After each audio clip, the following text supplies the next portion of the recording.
Sometimes, the most terrifying stories don't begin in the dark. They begin in the glow of a perfect life where smiles hide the deepest secrets. All of this happening on the 1-month mark since Suzanne Simpson, the missing woman from Olmos Park, since police got that call that she was missing and her family's life was changed forever.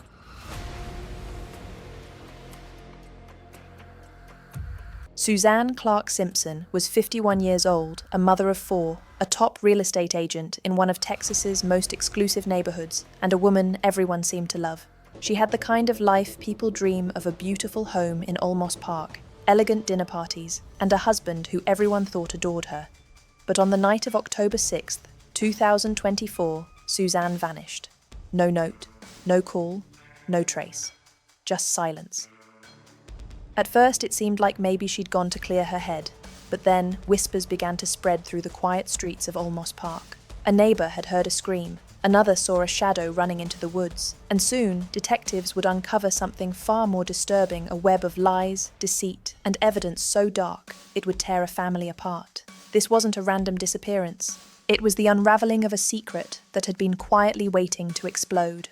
In tonight's story, we follow the investigation that shocked Texas: a missing woman whose final words to her banker became a chilling prophecy. "If I ever go missing, look for me in a lake." This is the disappearance of Suzanne Simpson, and tonight we'll uncover what really happened after that night at the Argyle Club when love turned to terror and a mother's voice was silenced forever. The perfect life. Suzanne Clark Simpson had everything that defined success. A beautiful home surrounded by oak trees in Olmos Park, a thriving real estate career built on trust, charm, and elegance, and 4 children who adored her beyond measure. She was known for her laughter, her warmth, and her to make anyone feel at home. Her clients loved her, her friends admired her, and her family relied on her to hold everything together. To the outside world, the Simpsons were perfect Brad. Her husband was a respected businessman, confident, social, and always smiling beside her in photographs. They were the couple everyone looked up to, but behind those carefully framed pictures, small cracks had begun to form. People close to Suzanne said that lately her sparkle had dimmed. She looked tired, distracted, as if carrying something heavy that she never talked about. Friends recalled quiet conversations where she mentioned arguments that seemed to go too far. Moments of silence that filled their house after midnight. One friend remembered her saying that sometimes she felt like she was living with a stranger. But Suzanne, being Suzanne, always smiled through the pain and said everything would be fine because in her world, perfection wasn't a choice, it was a duty. Her children saw her as their safe place, the one who made breakfast before school, who showed up at games and graduations, who worked late just to make sure everyone else had what they needed. She built her life around love. But no one knew that love had started to turn cold. By late September 2024, those closest to the couple sensed something was deeply wrong. Suzanne stopped posting pictures of her family online. Her messages to friends became shorter, and when someone asked if she was okay, she simply said she was tired. That was all. Then came the first week of October. She seemed unusually anxious. She cancelled a few client meetings and spent hours alone by the lake near her home. One friend later said she looked like she wanted to say something, but couldn't find the courage. No one imagined that within days she would vanish. No one thought that the woman who once sold dream homes would become the center of a nightmare. Suzanne had spent her life helping others build their futures, but hers was about to end in a way no one could have predicted, and it all began with one final evening out with her husband. The night at the Argyle. It was the evening of October 6th, 2024. Suzanne and Brad Simpson had been invited to an exclusive event at the Argyle Club in San Antonio, a private members-only club where the city's wealthiest gathered to drink, laugh, and show off their perfect lives. For Suzanne, this night was supposed to be a distraction, a few hours to breathe away from the growing tension at home. She dressed in a soft blue dress, her hair pinned neatly, and her smile forced but flawless. Witnesses later said she looked distant that night. Brad, on the other hand, seemed louder, more restless, more eager to be seen. The couple stayed close at first, but people noticed the way she looked at him across the room, like a woman who wanted to speak but was afraid of what might come out if she did. By the end of the dinner, their smiles had faded. A waiter recalled that Suzanne quietly asked for her bill and said she was ready to leave. The drive back to Olmos Park was quiet. Brad later claimed they argued over something small, but neighbours would tell detectives they heard shouting before midnight. One said they saw Suzanne step out of the car and walk quickly toward the woods behind their house. Moments later, they saw Brad follow. Then came the sound that still haunts the neighbourhood, a single scream that cut through the night. After that, there was silence. Brad returned home alone sometime after 1 in the morning. He turned off his phone and sat in the dark for nearly an hour before calling anyone. When police checked his timeline later, they found he never reported Suzanne missing that night. He waited until the next morning, and when he did, his voice sounded calm, too calm. He told officers she had probably gone for a walk to clear her head, that she was under stress from work and needed space. But friends would later say that Suzanne never went anywhere without her phone, and that she had told them days earlier she felt unsafe. The next morning, her car was still in the driveway, her purse, her keys, her credit cards all untouched, and as the sun rose over Olmos Park, the reality began to settle in. Suzanne Simpson was gone. The community that once admired their picture, perfect marriage, now watched in disbelief. Detectives began knocking on doors. Neighbours replayed what they had seen, and whispers started to fill the air. Something terrible had happened after that party, and the man who claimed to love her most was the last person to see her alive. The vanishing. By sunrise, the news of Suzanne's disappearance had spread quietly through Olmos Park. Police cars lined the peaceful street where her home stood behind white gates and trimmed hedges. Detectives began their search, starting with the house inside. Everything looked untouched. A half-finished glass of wine on the counter, her phone charger still plugged in, her purse on the chair near the door. It looked like she had simply vanished into thin air. Brad told investigators he had gone to bed after their argument. He said he assumed she would return once she calmed down. When morning came and she was still gone, he claimed he became worried, but his tone raised questions from the very beginning. There was no panic, no desperation, no sign of a husband terrified for his wife. Instead, there was a strange calmness that detectives would later describe as chilling. Search teams began combining the nearby woods where a neighbour had reported hearing screams. They found footprints near the tree line. One pair, small and barefoot, another larger and heavier, but the tracks stopped near the lake behind the property. Divers were called in, but nothing surfaced. As hours turned into days, hope began to fade. Suzanne's family pleaded with the public for help. Her children held photos at a press conference, begging their mother to come home. But behind the cameras, detectives were uncovering details that painted a darker picture. They found out that Suzanne had visited her banker just weeks before she disappeared. During that meeting, she mentioned her marriage and said something that would later send chills through every investigator on the case. She said, "If I ever go missing, look for me in a lake." When detectives heard those words, everything changed. The lake that once looked peaceful now became the center of their search. For weeks, divers returned, pulling up debris, scanning every inch of mud and water, but found nothing. No sign of a body, no clothing, no trace. Meanwhile, Brad continued his life in quiet normalcy.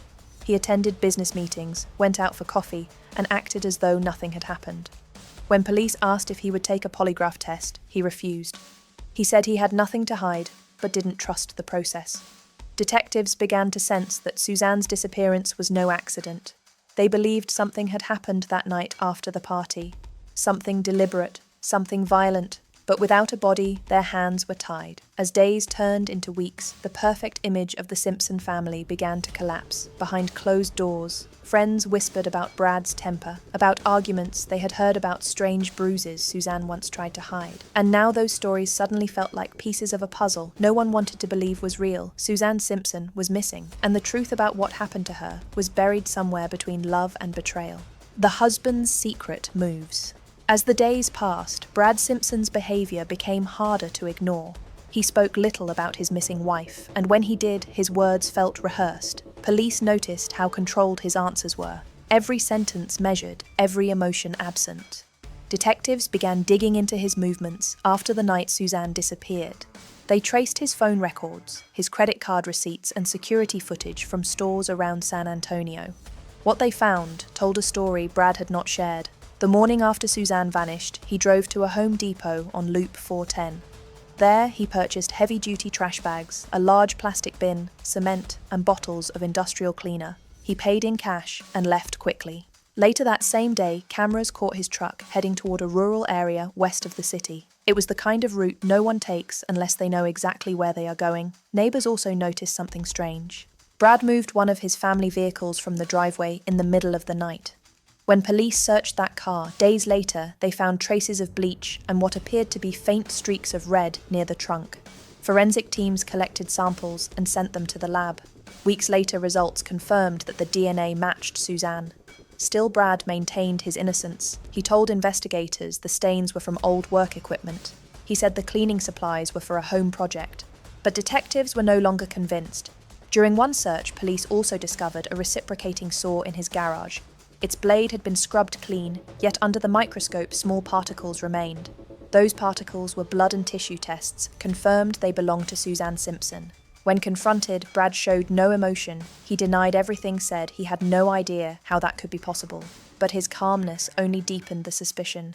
Detectives now believed they were not searching for a missing person. They were searching for a body. Soon attention turned to Brad's business partner, James Cotter. Messages between the two revealed that Brad had asked for help to hide something. He mentioned a weapon and a pump house on the edge of one of their rural properties. When police questioned Cotter, he looked terrified. He claimed he did not know what Brad meant, and that he had deleted the texts out of fear. Detectives searched that pump house and surrounding land. They found nothing conclusive but enough signs of disturbance to keep the search alive. The story that once seemed like a missing persons case was now unfolding as something far darker. Behind every new clue, one truth was becoming clear. Suzanne Simpson did not walk away from her life. She had been taken from it, and the man she once trusted most seemed to be the one hiding the answers, the evidence that spoke.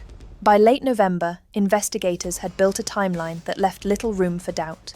Every detail from phone pings to surveillance videos painted a picture that Brad Simpson could no longer hide behind.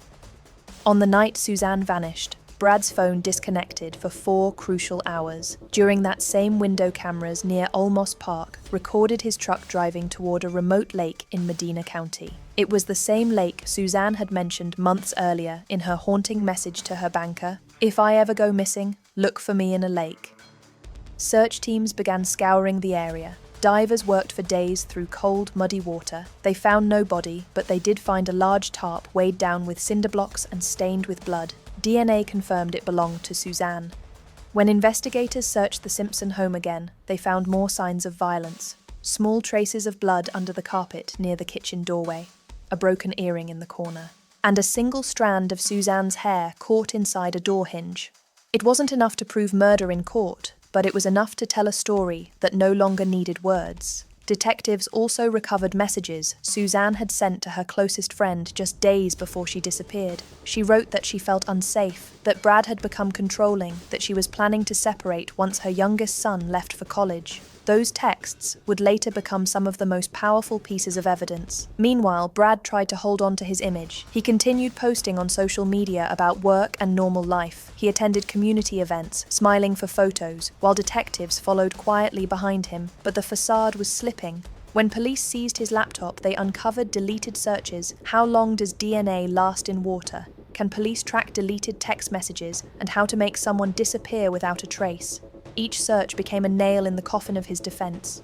Forensic specialists also analyzed his truck. Hidden deep inside the carpet fibers were microscopic bone fragments. The tests were slow, meticulous, and devastating. Every result came back with the same answer: Suzanne's DNA. When confronted with the lab reports, Brad finally broke his silence. But instead of confessing, he smiled and said, "You'll never find her," then leaned back in his chair, as if the entire investigation were just a game he had already won. That single sentence changed everything. Detectives now knew they were not chasing hope. They were chasing justice. The case that began with a missing woman had turned into a murder investigation. And while the search for Suzanne's body continued, one thing had become certain. The truth was no longer buried in the lake. It was written in the evidence. The trial and the aftermath. By early 2025, the disappearance of Suzanne Simpson had become one of the most followed cases in Texas. The woman who once sold million-dollar homes was now the heart of a murder trial that shook the entire state.